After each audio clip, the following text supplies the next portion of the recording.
Hello viewers, zombie slayer chapter 2 part 3 தான் பார்க்கணும். சரி வாங்க வீடியோக்குள்ள போகலாம். எடுத்தோடனே நம்ம ஹீரோட கிம்முக்கு தான் வெறி பிடிக்கிற மாதிரி இருக்கு. ஏன்னா வந்து அவன் கொஞ்சமா வந்து ஜாம்பி மாதிரி மாறிட்டு இருக்கான். அவனோட கண்ணெல்லாம் கூட வந்து சிவப்பா மாறிட்டு என்ன நடக்குதுங்க அப்படின்ற புரியாம ஒரு மாதிரி பித்து பிடிச்ச மாதிரி இருக்கான். அந்த ஜாம்பியோட வெறி வந்து அவனோட ரத்தத்துல வந்து ஊடுருவினே இருக்கு.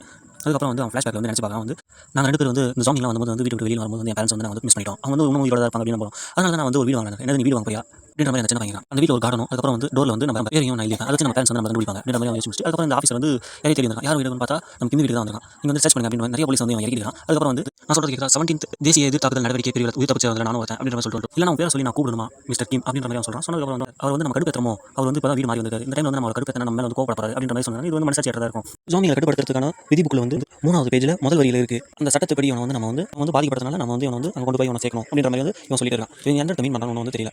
அதுக்கப்புறம் வந்து 7வது பேஜில் முதல் வரியில் இருக்கிறது வந்து பாதிக்கப்பட்டவரோட சொத்து மொத்தத்தையும் வந்து நம்ம வந்து பறிமுதல் செய்யலாம் அப்படின்ற மாதிரி அவன் சொல்லிட்டு இருக்கிறான். அதுக்கப்புறம் வந்து டயர்டாகி வெளியில் வரான். வெளியில் வந்து பார்க்கும்போது இவங்களை பார்த்துட்டு ரொம்பவே வந்து காண்டாங்க. அதுக்கப்புறம் இவன் வந்து உண்மையிலே வந்து அஃபெக்ட் ஆகும் அப்படின்ற மாதிரி ஆஃபீஸில் பேசுகிறாங்க. நான் வந்து ஜாம்பி உருவானதுலேருந்து நான் ரொம்பவே கஷ்டப்பட்டேன். எல்லாமே